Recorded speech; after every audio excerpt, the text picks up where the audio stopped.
Hello cricketer, welcome back to Hindi cricket. बहुत सालों बाद मिल रहे हैं हम। क्रिकेटर्स, प्रोफेशनल क्रिकेट में टाइमिंग बहुत इंपॉर्टेंट होता है, तो आज हम इस वीडियो में टाइमिंग के बारे में बात करेंगे। सबसे पहले हम ये जानते हैं टाइमिंग होता क्या है। Basically timing art of hitting the ball at the right time. Simply बोले तो बॉल को मिडिल ऑफ द बैट खेलना है। एडवांटेज क्या होता है टाइमिंग की? फॉर एग्जाम्पल, एक बहुत कमजोर आदमी बहुत ही पावरफुल शॉट मार सकता है एक अच्छे टाइमिंग के साथ। अगर टाइमिंग अच्छी नहीं रहेगी, कितना भी पावरफुल आदमी क्यों ना हो, वो बॉल टाइमिंग के बिना ट्रैवल ही नहीं करेगी। वर्ल्ड के जो बेस्ट प्लेयर्स है, विराट कोहली, रोहित शर्मा, सचिन तेंदुलकर, सुरेश रैना, एबी डिविलियर्स, इन सब में एक ही कॉमन पॉइंट है, वो है टाइमिंग।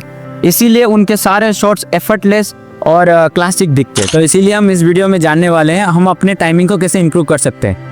इस वीडियो में मैं 3 की पॉइंट्स बताऊंगा और एक इंपॉर्टेंट ड्रिल्स दिखाऊंगा, तो आप पूरा देखिए इस वीडियो को। और आपने अगर सब्सक्राइब नहीं किया है तो सब्सक्राइब वाले बटन को फुल टाइमिंग से मार।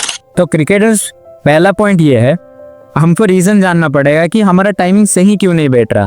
तो बेसिकली इसमें 2 रीजन हो सकता है। पहला रीजन ये है, हम बॉल बहुत जल्दी खेल देते। दूसरा रीजन ये है, हम बहुत लेट हो जाते हैं। अगर बॉल को मैं यहाँ से खेलूंगा तो टाइमिंग ठीक से नहीं बैठेगा। अगर वही बॉल मैं पीछे जाके ऐसे खेलूंगा तो मैं लेट हो जाऊंगा, तो बॉडी क्विक रिएक्ट नहीं कर पाएगा। जैसे कि आपका फुटवर्क और बॉडी ठीक टाइम पे रिएक्ट नहीं कर पा रहे, तो आपको दूसरा एक्सरसाइज वगैरह करना पड़ेगा, जैसे कि हेडल्स रख के हाई नील्स हो गया, रनिंग एक्टिविटीज हो गए, स्किपिंग हो गए, वो सारी चीज़ें करने पड़ेंगे, तो रिफ्लेक्सेस आपका इंप्रूवमेंट होता है। उससे चाहिए तो आपको एक दूसरा वीडियो में लेके आऊँगा मोमेंटम इंप्रूव करने के लिए। अगर आप पहली कैटेगरी में आते हो, जैसे कि बॉल को बहुत दूर से खेलते हो, अपने बॉल को अपने पास आने नहीं देते हो, तो इसीलिए मैं एक डेडिकेटेड ड्रिल्स रखा हूँ जो वीडियो के एंड में आएगा। उस ड्रिल से आपका ये वाला प्रॉब्लम जो है सॉल्व हो जाएगी। सबसे पहले क्रिकेटर्स, हम ये जानते हैं टाइमिंग का एक ईजी कॉन्सेप्ट। सबसे पहले हमारा ये टारगेट रहेगा कि इस 2 बॉल को हमें यहाँ मीट करना है। पहले मैं यहाँ से फेंकूंगा, मीट नहीं हुआ ना, 2 बॉल में पास ले आके ऐसा फेंकू तो ये मीट हो जाएगा। पहली बार बॉल इसलिए मीट नहीं हुआ क्योंकि मुझे बिल्कुल ही आइडिया नहीं था कि मैं किस डिस्टेंस पे फेंक रहा हूँ, किस स्पीड पे फेंक रहा हूँ, या कौन से एंगल पे जा रहा है बॉल, इसीलिए वो बॉल मीट नहीं हुआ। बट दूसरी बार मुझे इसीलिए वो बॉल दूसरी बार जब मैंने फेंका इसीलिए वो मीट हुआ क्योंकि मुझे आइडिया है, मुझे दिख रहा है कि कौन सा एंगल पे फेंक रहा हूँ, कौन से स्पीड पे फेंक रहा हूँ, इसीलिए वो मीट हुआ। इसी तरह हमारे बैटिंग में भी हम जब खेलते हैं, बॉल को दूर से खेलते हैं तो टाइमिंग ठीक से नहीं बैठता है, बहुत दूर रह जाता है बॉल, हमारे कंट्रोल में नहीं रहता हो। इसीलिए बॉल को अपने पास आने देना है, जितना हो सके क्लोज टू द बॉडी खेलना है। इससे क्या हुआ कि आपको कंट्रोल और टाइमिंग सही बैठेगा। इसीलिए मैं बोल रहा हूँ, जैसे कि मैं जो बॉल को, दोनों बॉलों को मैं पास से फेंका, दोनों मीट हुआ, उसी तरह हमको बैटिंग के टाइम भी वही सेम चीज देखना है। हमको जितना हो सके बॉल को अपने पास आने देना है और क्लोज टू द बॉडी खेलना है। अगर हम जितना क्लोज टू द बॉडी खेलेंगे उस हिसाब से हमें कंट्रोल और टाइमिंग दोनों सही मिलेंगी।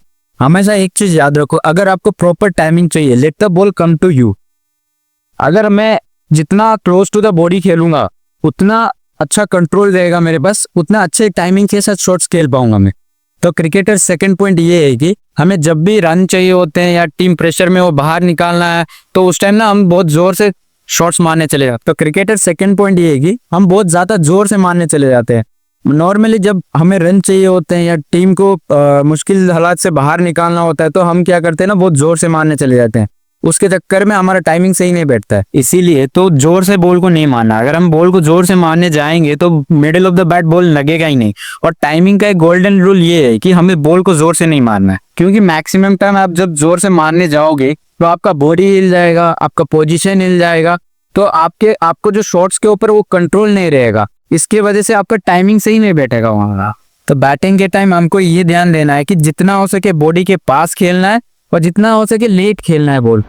पॉइंट नंबर 3 ये है कि हम जब भी बैटिंग कर रहे हैं, always play the ball 0.1% length then you think. इसका मतलब ये है कि आप जब भी बैटिंग कर रहे हो, आपको लग रहा है अभी शॉट मारना है मुझे, तो तभी आपको 0.1 सेकेंड रुक के शॉट मारनी। इससे होता क्या है कि आप बॉल को अलाउ कर रहे हो अपने पास आने की, ना कि आप बॉल के पास जा रहे हो। अगर बॉल के पास आप जाओगे तो आप आउट ऑफ कंट्रोल हो जाओगे। अगर अपने पास आने दोगे बॉल, आप पूरे कंट्रोल में रहोगे, आपके शॉट्स पूरा कंट्रोल में रहेगा। ये मैं उनके लिए बता रहा हूँ जो बॉल को बहुत जल्दी खेल देते हैं। तो इस चीज को परफेक्ट करने के लिए एक ड्रिल दिखाऊंगा मैं। ये ड्रिल बहुत ही ईजी है और बहुत इफेक्टिव भी है टाइमिंग इंप्रूव करने के लिए। तो इस ड्रिल पे आपको एक पार्टनर की जरूरत है जो आपको अंडर आर्म फीड करेगा। फिर आपको वो जब अंडर आर्म रिलीज करेगा, आपको मन में 1 2 3 काउंट करके शॉट्स खेलना है। तो अभी मेरे पार्टनर ने रिलीज किया, 1 2 3 टक, 1 2 3 टक,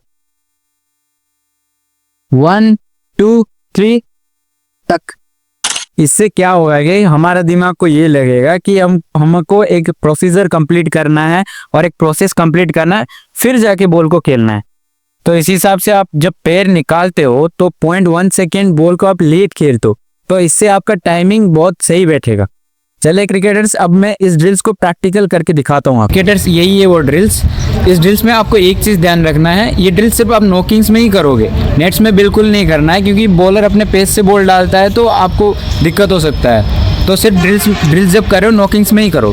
तो ये ड्रिल्स करने से आपको नेट्स में ऑटोमेटिकली हैबिट हो जाएगा कि बॉल को सही टाइम पे कनेक्ट करने के लिए। ये जो 3 पॉइंट है आपको बहुत हेल्प करेगा टाइमिंग सही बैठाने के लिए। तो गाइज, अगर ये वीडियो आपको पसंद आया तो लाइक शेयर और सब्सक्राइब जरूर करना।